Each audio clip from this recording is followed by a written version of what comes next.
2 വർഷം കൊണ്ട് എങ്ങനെ 2.5 കോടി ഉണ്ടാക്കാൻ പറ്റും? അതായത് 1 മില്യൺ ദിർഹംസ് യുഎഇയിൽ നിന്ന്. ഇപ്പോൾ 2026 ഒരു പ്രൊജക്ടിന്റെ പ്രൈസ് 2.8 മില്യൺ ആണ്. പക്ഷേ നമ്മളൊരു ഡിസ്കൗണ്ട് ഓപ്ഷനിൽ നമ്മളൊരു ക്ലയന്റ് പ്രോപ്പർട്ടി വാങ്ങാൻ പോവുകയാണ്. അപ്പോൾ അത് നിങ്ങളായിരിക്കാം മേ ബി. അപ്പോൾ അത് 1.1 മില്യൺ ആണ് ഡിസ്കൗണ്ട് കൊടുക്കുന്നത്. അതായത് നാട്ടിലെ 2 കോടിയുടെ മേലെ.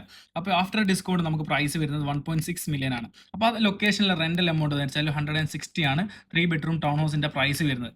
അപ്പോൾ 2028 ആകുമ്പോഴത്തേക്ക് പ്രൊജക്ട് റെഡിയായി. അപ്പോൾ ഹാൻഡ് ഓവർ ആകുന്ന സമയത്ത് നമ്മൾ വാങ്ങിയ പ്രൈസ് അല്ല, നമുക്ക് വിൽക്കുമ്പോൾ ഒറിജിനൽ പ്രൈസിനാണ് നമ്മളെ മാർക്കറ്റ് വാല്യൂ അവിടെ ഉള്ളത്, കറന്റ് മാർക്കറ്റിൽ.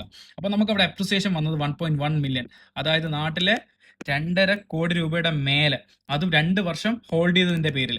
അപ്പോൾ അതിനുശേഷം പ്രൊജക്ട് റെഡിയായ സമയത്ത് ആ ലൊക്കേഷനിലേക്ക് ഇനി വരാൻ പോകുന്ന റെന്റൽ എമൗണ്ട് ആണ് ഈ 200,000, അതായത് നാട്ടിലെ 44 ലക്ഷം രൂപ ഒരു ടാക്സ് പോലും കൊടുക്കാതെ നിൽക്കുന്നത്.